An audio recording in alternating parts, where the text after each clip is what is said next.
Pernahkah kamu bertanya-tanya mengapa beberapa keyakinan, ide-ide mendalam yang membimbing hidup kita, mulai terasa seperti sepatu lama yang sudah usang? Dulu mereka pas sekali, tapi sekarang malah terasa sempit, ketinggalan zaman, dan tidak membawa kita ke tempat yang kita inginkan. Mungkinkah kamu terjebak oleh keyakinan usang, seperti kupu-kupu yang terperangkap dalam jaring yang dibuatnya sendiri? Hari ini, kita akan menyelami rahasia Carl Jung, seorang psikolog pelopor yang berani menantang kebiasaan lama dan mengajak kita mempertanyakan mitos yang kita hidupi. Karya Jung, sebuah tenunan wawasan yang dirajut dari benang-benang psikologi, mitologi, dan introspeksi pribadi, mengajak kita untuk menjelajahi alam bawah sadar, bagian dari diri kita yang merupakan gudang kebijaksanaan kuno sekaligus sumber dilema masa kini. Salah satu tujuan utama Jung adalah membebaskan psikologi medis dari belenggu bias subjektif dan melihat alam bawah sadar sebagai jiwa kolektif yang objektif. Tapi apa artinya itu bagi kita, yang hidup di dunia di mana keyakinan pribadi sering berbenturan dengan kebenaran bersama? Bayangkan hidup tanpa mitos, tanpa cerita pengarah yang menghubungkan kita dengan masa lalu, leluhur, dan masyarakat di sekitar kita. Jung memperingatkan bahwa hidup seperti itu bagaikan pohon yang tercabut dari akarnya, melayang tanpa arah dan tanpa ikatan dengan kenyataan. Dia meyakini bahwa mitos bukan sekadar cerita kuno, melainkan kerangka hidup yang membentuk cara pandang kita dan membimbing tindakan kita. Tanpa mereka, kita berisiko terjebak dalam gelembung keyakinan yang kita ciptakan sendiri, yang mungkin sudah tidak lagi bermanfaat bagi kita. Tapi mengapa kita tetap berpegang pada keyakinan yang sudah usang ini? Mungkin karena, seperti yang Jung katakan, kita takut pada kedalaman tak dikenal dari alam bawah sadar kita. Kita membangun penghalang untuk melawan gelombang bawah sadar yang semakin kuat, mengira panggilannya untuk kembali ke masa lalu sebagai ancaman, bukan sebagai peluang untuk berubah. Kita berjuang mempertahankan keadaan seperti sekarang, agar kesadaran kita tetap bertahan, tetapi dengan melakukan itu, kita justru berisiko terjebak dalam kebekuan. Cita-cita kita menjadi kaku, semangat kita terasa seperti mesin, dan sumber kehidupan yang berwarna-warni dalam diri kita mengering. Jung menantang kita untuk berani merenung, jujur pada diri sendiri, dan menghadapi keinginan, kerinduan, serta ketakutan yang bersembunyi dalam bayang-bayang jiwa kita. Perjalanan ini memang tidak nyaman, tetapi sangat diperlukan jika kita ingin membebaskan diri dari belenggu keyakinan usang. Menyelami alam bawah sadar memang menakutkan, namun di sanalah terletak janji pembaruan. Ini adalah pengorbanan yang bahkan para dewa pun akan gentar, namun juga merupakan jalan menuju transformasi. Pikirkan tentang kekuatan simbol, gambar-gambar misterius yang muncul dari kedalaman alam bawah sadar kita. Mereka bukan sekadar peninggalan masa lalu, melainkan kekuatan dinamis yang dapat mengubah energi kita dari bentuk yang lebih rendah ke bentuk yang lebih tinggi. Jung percaya bahwa simbol-simbol membawa keyakinan dan mengekspresikan isi dari keyakinan tersebut, berfungsi sebagai jembatan antara pikiran sadar dan bawah sadar. Mereka adalah kunci untuk membuka potensi tersembunyi dalam diri kita, percikan yang bisa menyalakan cara hidup yang baru. Namun, apa yang terjadi ketika kita hanya bergantung pada tradisi, ketika keyakinan kita lebih bertumpu pada otoritas masa lalu daripada pengalaman pribadi? Jung memperingatkan bahwa hal ini bisa menyebabkan kemalasan spiritual, sebuah ketergantungan mekanis yang menghambat pertumbuhan dan pemahaman. Ini adalah kemunduran menuju ketergantungan kekanak-kanakan, di mana keyakinan kehilangan maknanya dan berubah menjadi formalitas kosong. Untuk benar-benar hidup, kita harus berinteraksi dengan simbol-simbol ini, memahaminya, dan membiarkannya membimbing kita menuju kebenaran yang lebih dalam.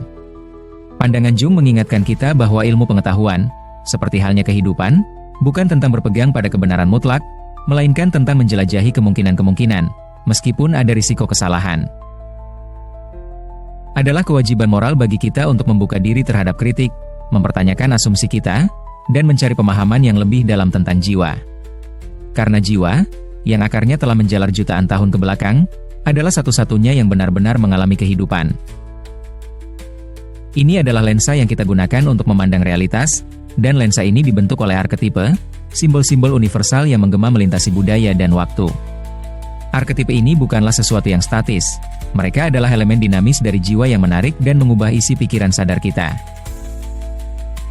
Mereka adalah gambaran purba yang muncul ketika kita menghadapi tantangan hidup, memberikan kita bimbingan dan wawasan. Namun, untuk mengakses kebijaksanaan mereka, kita harus bersedia menyelami kedalaman, menghadapi kekacauan, dan muncul kembali dengan tujuan yang diperbarui. Eksplorasi Jung tentang alam bawah sadar adalah ajakan untuk bertindak, sebuah pengingat bahwa kita tidak terikat oleh kepercayaan masa lalu. Kita memiliki kekuatan untuk berubah, untuk melepaskan diri dari mitos-mitos usang, dan merangkul narasi baru yang selaras dengan jati diri kita yang sebenarnya.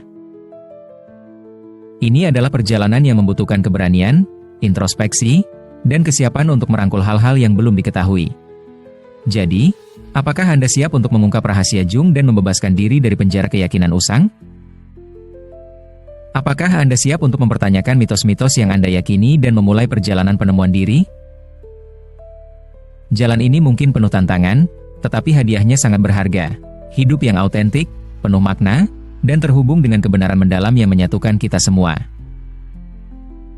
Bergabunglah bersama kami saat kita menjelajahi misteri jiwa, dipandu oleh kebijaksanaan Carl Jung, dan temukan mitos yang benar-benar ditakdirkan untuk Anda jalani. Saat kita memulai perjalanan penemuan diri ini, muncul pertanyaan, dari mana kita harus memulai? Jung memberikan kita semacam peta jalan, panduan untuk menjelajahi jalur berliku dari alam bawah sadar. Dia memperkenalkan kita pada konsep individuasi, yaitu proses menjadi diri kita yang sejati, yang unik namun tetap terhubung dengan kolektif. Perjalanan ini bukan tentang mencapai kesempurnaan, melainkan tentang integrasi, menyatukan aspek sadar dan bawah sadar dari diri kita untuk mewujudkan potensi kita yang sepenuhnya. Langkah pertama dalam proses transformasi ini adalah menghadapi bayangan, bagian gelap dan tak diakui dari diri kita yang sering kita proyeksikan kepada orang lain. Bayangan itu menyimpan semua yang kita tolak, abaikan, atau takuti dalam diri kita, namun di dalamnya terdapat kekuatan dan potensi yang luar biasa. Dengan mengakui dan menyatukan sisi gelap kita mendapatkan kembali energi yang selama ini kita habiskan untuk mempertahankan pertahanan diri. Integrasi ini memungkinkan kita melampaui pemikiran dualistik, merangkul kompleksitas dan paradoks, serta menyadari keterhubungan semua hal. Di dalam alam bawah sadar, mimpi menjadi pemandu kita, memberikan sekilas kebenaran tersembunyi di dalam diri. Jung melihat mimpi sebagai jalan utama menuju alam bawah sadar, sebuah bahasa simbol dan metafora yang mengungkapkan keinginan terdalam, konflik, dan cita-cita kita. Melalui mimpi, kita berkomunikasi dengan alam bawah sadar, menerima pesan-pesan yang dapat menerangi jalan menuju pemahaman diri yang sejati. Setiap mimpi adalah sebuah kain tenun unik yang terdiri dari motif pribadi dan arketipal, mendorong kita untuk memperhatikan, menguraikan maknanya, dan menerapkan kebijaksanaannya dalam kehidupan sehari-hari kita. Perjalanan kita juga melibatkan berinteraksi dengan anima dan animus, sosok-sosok batin yang mewakili aspek feminin dan maskulin dalam jiwa kita. Jung meyakini bahwa ketika arketipe-arketipe ini terintegrasi, mereka dapat membawa kita menuju diri yang lebih seimbang dan utuh. Anima dan animus menantang kita untuk mengeksplorasi dimensi gender dalam jiwa kita, melampaui norma-norma masyarakat, dan merangkul seluruh spektrum kemanusiaan kita. Integrasi ini memupuk empati, kreativitas, dan pemahaman yang lebih mendalam tentang diri kita sendiri dan orang lain. Saat kita menyelami lebih dalam ke alam bawah sadar, kita bertemu dengan diri, arketipe dari keutuhan, pusat penyatu dari jiwa kita. Diri sejati bukanlah ego, melainkan kekuatan transenden yang membimbing kita menuju tujuan hidup yang sebenarnya. Ini mewakili keseluruhan diri kita, persimpangan antara yang pribadi dan yang kolektif, antara yang sadar dan yang tidak sadar. Dalam pencarian kita untuk menjadi diri sendiri, diri sejati menjadi bintang penuntun kita, mengarahkan kita menuju keaslian dan kepuasan hidup. Namun, perjalanan ini bukanlah sesuatu yang kita jalani sendirian. Jung mengingatkan kita betapa pentingnya kebersamaan, berbagi cerita dan wawasan dengan orang lain. Di dunia kita yang saling terhubung ini, kita diajak untuk menciptakan ruang untuk berdialog, berinteraksi dengan berbagai sudut pandang, dan membangun jembatan di atas perbedaan. Saat kita menjelajahi kedalaman jiwa kita sendiri, kita turut menyumbang pada kesadaran kolektif, memperkaya jalinan pengalaman manusia. Pada akhirnya, ajaran Jung mengajak kita untuk melihat diri kita sebagai rekan pencipta takdir kita, arsitek dari mitos baru yang mencerminkan kompleksitas kehidupan modern.